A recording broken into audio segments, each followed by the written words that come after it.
Olá, amigos.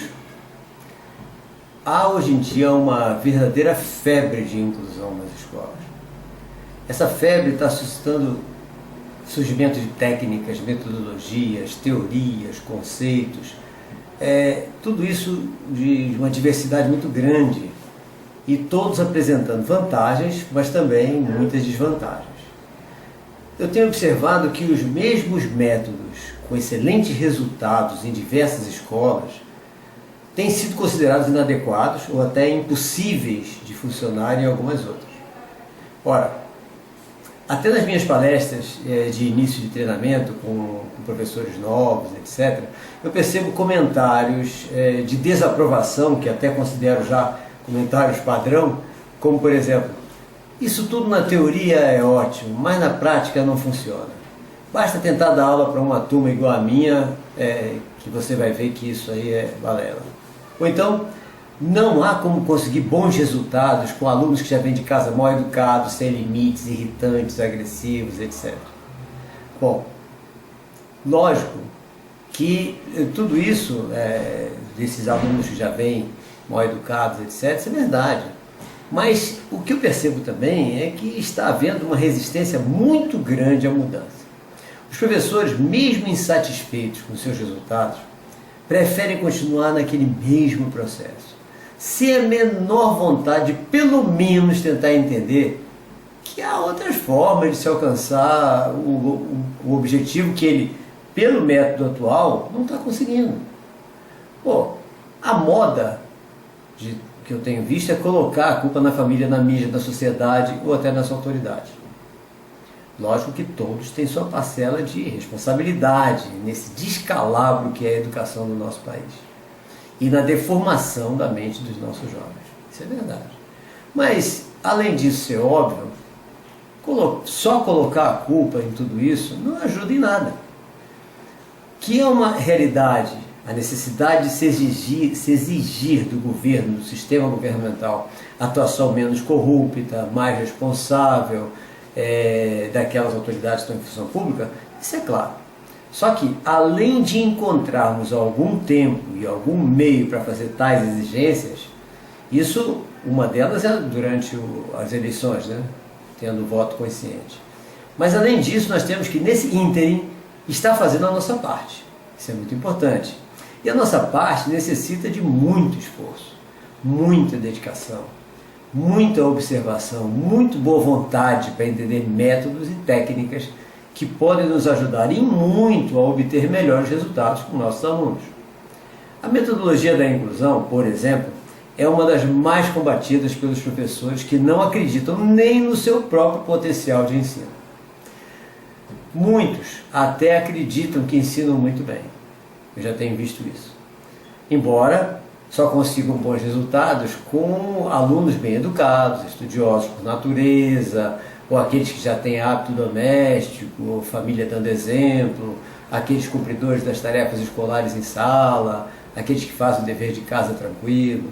Quanto aos demais, esses professores consideram que os maus resultados provêm apenas da falta de educação doméstica, ou por alguma anomalia comportamental, emocional, psíquica ou neurológica do aluno, mas nada tem a ver com a sua forma de ensinar.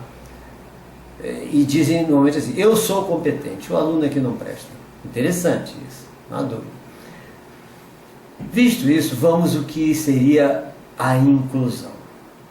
Nossos estudos mostram claramente que há dois princípios básicos que devem ser respeitados em todo o processo inclusivo, independente do método, da técnica ou da teoria que nós vamos aplicar. O primeiro princípio é definitivamente impossível incluir numa turma regular alguma criança com necessidades especiais. O que pode e deve ser incluído é a inteligência, a habilidade, a potencialidade intelectual, a emocionalidade, a inventividade e a criatividade existente em sua mente. Esse é o primeiro princípio. O segundo princípio: por mais que o professor esteja preparado para o processo inclusivo, só quem consegue tornar real essa inclusão na prática é a turma regular onde esse aluno está inserido.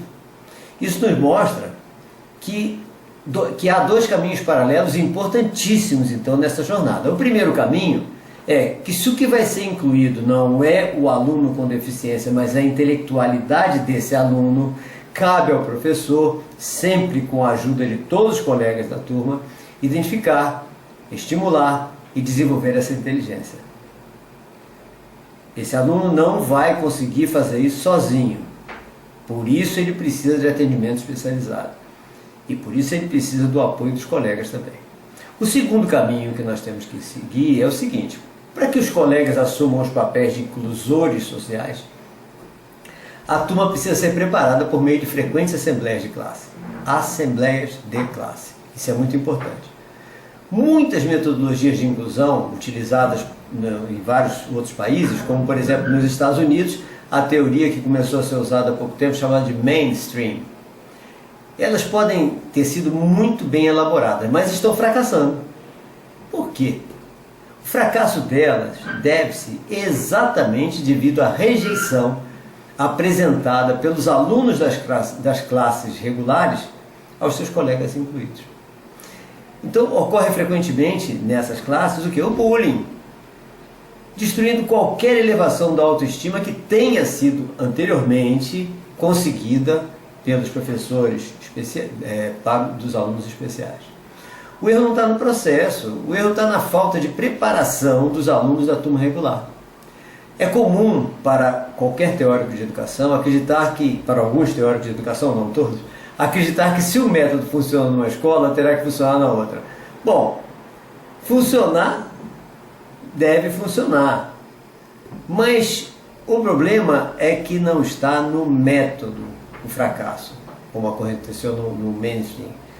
Nós analisamos, por exemplo, o processo do mainstream e vimos que ele segue exatamente as mesmas práticas que já há algum tempo nós estávamos orientando alguns modelos de escolas adequadas a isso. Dentro das escolas que nós orientamos, algumas eu achei que se adequava ao mainstream. E nós já estamos fazendo isso lá. Isso está dando certo. Basicamente, o que é a mainstream? Os alunos especiais são acompanhados por pessoal especializado em sala separada. Em algumas aulas mais lúdicas, na sala regular, esses alunos são inseridos, principalmente para permitir a socialização. Nós estamos fazendo exatamente isso agora com uma turma de alunos especiais aqui no IUP. Os alunos estão sendo atendidos por professores em sala especial e em momentos de socialização são levados à sala de aula. É praticamente o mainstream. Nem sempre nós podemos fazer isso. E o ideal não é isso. O ideal é que haja a inclusão total. Bom, mas tanto esse processo mainstream como o processo de inclusão total só poderão dar algum resultado positivo se houver aprovação e participação dos alunos da turma regular, dos colegas do menino. O que só vai ser conseguido por meio das tais assembleias de classe, muito bem direcionadas, orientadas por um professor, um psicopedagogo, um neuropedagogo, etc. Sem a participação efetiva dos colegas, não há inclusão real. Impossível. Ou, pelo menos, muito difícil. Eu acho que eu não conseguiria jamais. Peço então que pensem sobre isso. Mas antes de pensar, por favor, esvaziem o copo, ou seja, tentem deixar de lado aquelas ideias pré-concebidas de que nada vai dar certo. Na minha turma isso não acontece. Isso aí é boa teoria, na prática é diferente. Poxa, se nós não esvaziarmos o copo e não tentarmos, com esforço pessoal, com boa vontade, com dedicação e sem criar expectativa de resultado imediato, vai dar certo sim, vai dar certo. E os alunos de inclusão merecem todo o nosso esforço. Eles não podem conseguir nada sozinhos. Nós precisamos estar aliados a eles para que eles consigam obter algum sucesso nessa vida. Isso depende de nós. Um grande abraço a todos.